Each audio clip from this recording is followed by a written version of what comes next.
সিংহী ও শিশুকন্যার গল্প। একদিন রাতে এক সিংহী বন থেকে বেরিয়ে গ্রামের পথ দিয়ে হাঁটছিল।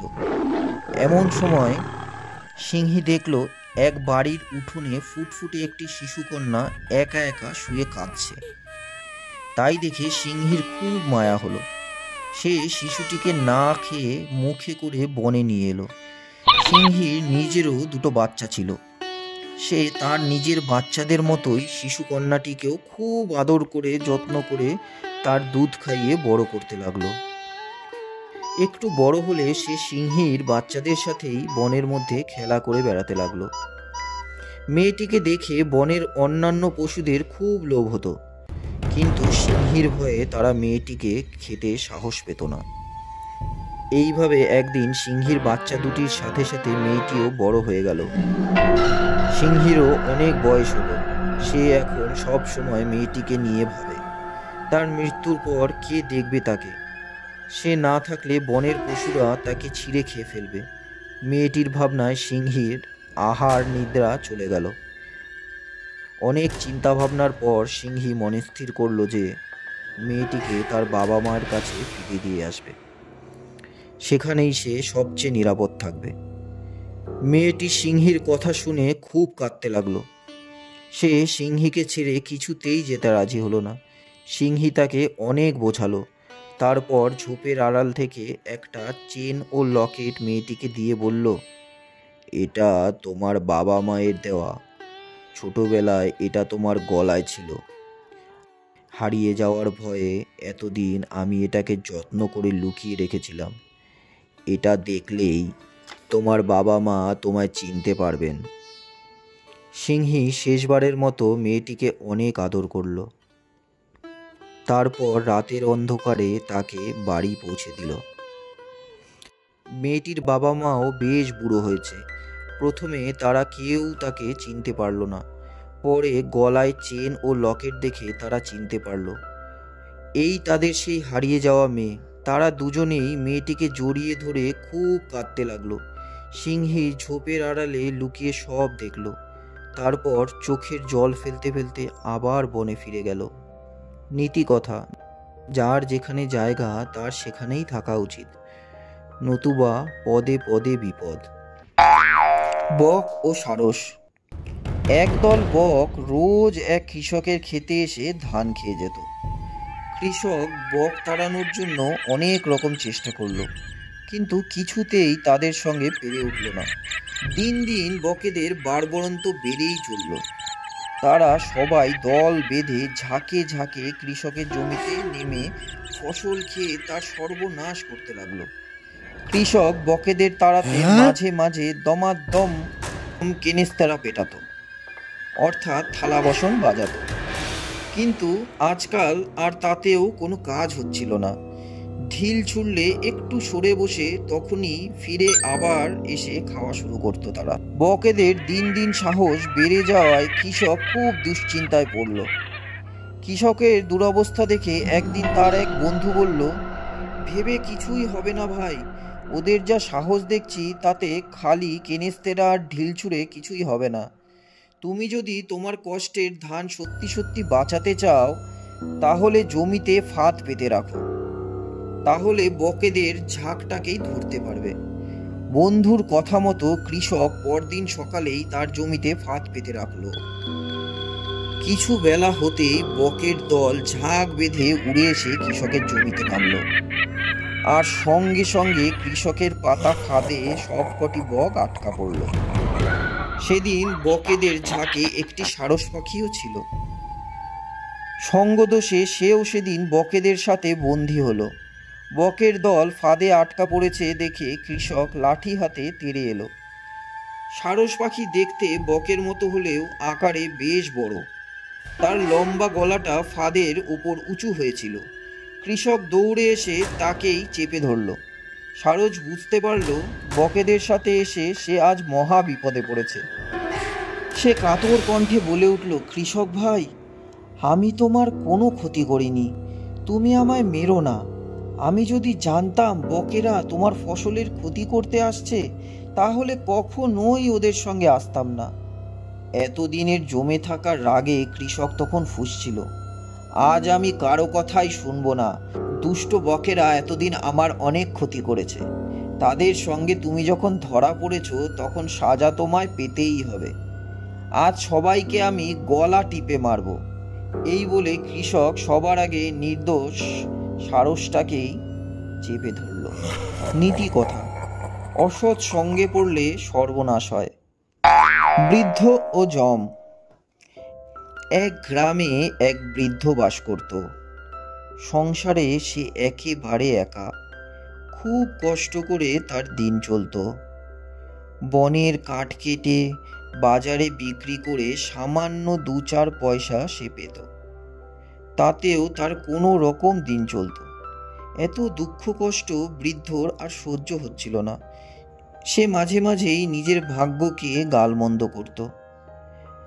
একদিন গ্রীষ্মের কাঠ ফাটা রোদে বৃদ্ধ কাঠের বোঝা মাথায় নিয়ে বন থেকে ফিরছিল। রোদে পুড়ে ঘামে ভিজে তার শরীর অবসন্ন হয়ে পড়ল। পিপাসায় গলা যেন শুকিয়ে কাঠ হয়ে এলো। প্রখর রোদে রাস্তাঘাট এত উত্তপ্ত হয়ে উঠল যে তার পায়ে ফোস্কা পড়ে যেতে লাগলো। বেচারা বৃদ্ধ কি আর করে, শেষে ক্লান্ত হয়ে মাথার বোঝাটা নামিয়ে রেখে পথের ধারে গাছের তলায় বসে বিশ্রাম নিতে লাগলো। তার মনে ভীষণ রাগ আর দুঃখ হলো। বেঁচে থাকার জন্য এই বুড়ো বয়সেও এত কষ্ট করতে হচ্ছে তাকে। সে বসে বসে নিজের দুর্ভাগ্যকে মনে করতে লাগলো। শেষে বৃদ্ধ আক্ষেপ করে বলতে লাগলো, সংসারে রোজ এত লোকের মরণ হচ্ছে, তবু তার কেন মরণ হচ্ছে না? বেটা জম, তুমি কি অন্ধ হয়ে গেছো? এত মানুষকে রোজ চোখে দেখো, তবু আমায় কিছুতেই তোমার চোখে পড়ে না। এত কষ্ট আমি আর কিছুতেই সহ্য করতে পারছি না। হে জম, এবার আমায় তুমি ডাকো। আমার ডাক শুনে দয়া করে তোমার কাছে আমায় নিয়ে যাও। বৃদ্ধের মুখের কথা শেষ হতে না হতেই ভীষণ মূর্তি ধারণ করে যমরাজ সামনে হাজির হলেন। যমকে দেখে বৃদ্ধ ভয়ে কাঁপতে লাগলো। ভয় পেয়ে বলল, এ কি, আপনি কে? আপনি এখানে এসেছেন কেন? বৃদ্ধের কথা শুনে যমরাজ বলল, আমি মৃত্যুর দেবতা যম, তোমার ডাক শুনেই আমি এসেছি। বলো, কেন ডেকেছ? যমের কথা শুনে বৃদ্ধ চমকে উঠলেন। সত্যিই তো, সে এতক্ষণে যমকেই ডাকছিল। এখন কি করবে সে? যম তাকে নিতে এসেছে যে। বৃদ্ধ একটু ভেবে বলল, প্রভু, আপনাকে আর কি বলবো। অধমের ডাক শুনে দয়া করে যখন এসেই পড়েছেন, তখন একটু কষ্ট করে বোঝাটা আমার মাথায় তুলে দিন। আমায় এবার বাজারে যেতে হবে। বৃদ্ধের কথা শুনে যম একটু হাসলেন, তারপর কোথায় অদৃশ্য হয়ে গেলেন। নীতি কথা, দুঃখ কষ্টে মানুষ মৃত্যুকে যতই কামনা করুক, আসলে সে মরতে চায় না। কাক ও কোকিলের গল্প। একদিন এক কাকের সঙ্গে এক কোকিলের আলাপ হলো। তারপর থেকে প্রায় তাদের এ গাছে ও গাছে দেখা লাগতেই থাকত। আস্তে আস্তে তাদের দুজনের মধ্যে বেশ ভাব জমে উঠল। একদিন কাক কোকিলকে ডেকে বলল, কোকিল ভাই, সব পাখিরাই বাসা বাঁধে, তবে তোমরা বাঁধো না কেন? কোকিল বলল, আসলে বাসা আমাদের ঠিক ভালো লাগে না, তাই আর কি। কাক বলল, না না, ওসব হবে না, আমি নিজে তোমাকে বাসা বানানো শিখিয়ে দেব। আমার বাসার পাশেই থাকবে তোমার বাসা, তাহলে সব সময় আমরা দুজনে কাছাকাছি থাকতে পারবো। কোকিল কাকের কথায় রাজি হয়ে গেল। তারপর কাক কোকিলকে বাসা বাঁধা শেখাতে লাগলো। কাক বারবার করে দেখিয়ে দিতে লাগলো।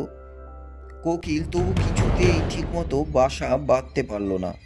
বারবার তার মুখ থেকে খড়কুটো পড়ে যেতে লাগলো। কাক কোকিলের বাসা বানানো দেখে হেসে মরে যায় আর কি।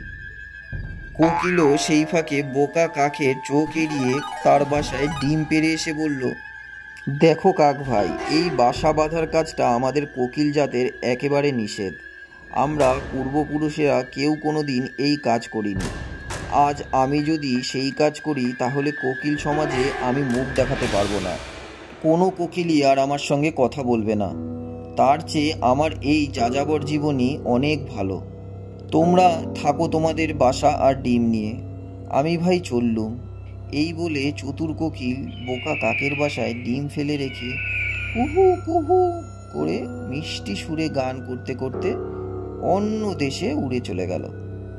নীতি কথা, স্বভাব দোষ বড় দোষ, ত্যাগ করা বড় শক্ত। দুই বন্ধু ও ভাল্লুকের গল্প। গ্রাম থেকে শহরে আসার পথে একটি ঘন জঙ্গল ছিল, আর সেই জঙ্গলে নানান ধরনের হিংস্র জীবজন্তু বাস করত। শোনা যায় আসা যাওয়ার পথে অনেক মানুষের প্রাণ গেছে এই জঙ্গলে। একবার শহর থেকে গ্রামে ফেরার পথে দুই বন্ধু গল্প করতে করতে ওই জঙ্গলের পথ দিয়ে যাচ্ছিল। কিছুক্ষণ হাঁটার পর হঠাৎ তারা একটি আওয়াজ শুনতে পায়। ভাই, এটা কিসের শব্দ? আমি ঠিক বুঝতে পারছি না ভাই। শব্দটা ক্রমশ তাদের আরো কাছে চলে আসছিল। তারা দুজন বড় বড় চোখ করে এদিক ওদিক তাকাচ্ছিল, কিন্তু কোথাও তারা কিছুই দেখতে পাচ্ছিল না। তাদের মধ্যে একজন বন্ধু হঠাৎ করে দেখতে পেল দূর থেকে একটা ভাল্লুক চলে আসছে। আরে, একটা বড় ভাল্লুক দেখছি ভাই, ও তো আমাদের দিকে এগিয়ে আসছে। কোনো উপায় না দেখে প্রথম বন্ধুটি তাড়াতাড়ি একটি গাছে উঠে বসে। তখনই আরেক বন্ধু, যে গাছে উঠতে পারতো না, সে চিৎকার করে বলে উঠল, ভাই, আমাকে গাছে উঠতে সাহায্য করো। গাছের উপর থেকে আরেক বন্ধু বলতে লাগলো, দুঃখিত ভাই, আমি আগে নিজের প্রাণটা বাঁচাই। অগত্যা কোনো উপায় না দেখে তার দ্বিতীয় বন্ধুটি মাটিতে নিজের নিঃশ্বাস বন্ধ করে শুয়ে থাকলো। এদিকে সেই ভয়ঙ্কর ভাল্লুক তাদের দিকে ক্রমশ এগিয়ে আসছিল। আস্তে আস্তে সেই ভাল্লুকটি দ্বিতীয় বন্ধুর একেবারে কাছে চলে আসলো। তারপর ওই ভাল্লুকটি নিজের ভয়ঙ্কর মাথাটিকে ওই দ্বিতীয় বন্ধুর সামনে নিয়ে বারবার তার ঘ্রাণ নিতে শুরু করলো। কিন্তু কোনো প্রাণের অস্তিত্ব না পাওয়ায় সে ওখান থেকে চলে গেল। যখন সে ভাল্লুকটা কিছুটা দূর চলে গেল, তখন ওই দ্বিতীয় বন্ধুটি মাটিতে উঠে বসলো। ভাল্লুকটিকে দূরে চলে যেতে দেখে প্রথম বন্ধুটিও গাছ থেকে নেমে পড়ল আর তার দ্বিতীয় বন্ধুর কাছে এসে জিজ্ঞেস করলো, আচ্ছা ভাই, ওই ভাল্লুকটা তোমার কানে কানে কি বললো বলো তো? তখন প্রথম বন্ধু উত্তর দিয়ে বলল, ভাই, ভাল্লুকটা আমার কানে কানে বলে গেল, বিপদে পড়লেই আসল বন্ধুর পরিচয় পাওয়া যায়। এমনটা বলেই প্রথম বন্ধু জঙ্গলের পথে একাই এগিয়ে চলল। তাহলে আমার ছোট্ট বন্ধুরা, আজকের কাহিনী থেকে আমরা কি শিখতে পেলাম জানো? আজকের কাহিনী থেকে আমরা শিখলাম বিপদে পড়লেই আসল বন্ধু কে সেটার প্রমাণ পাওয়া যায়।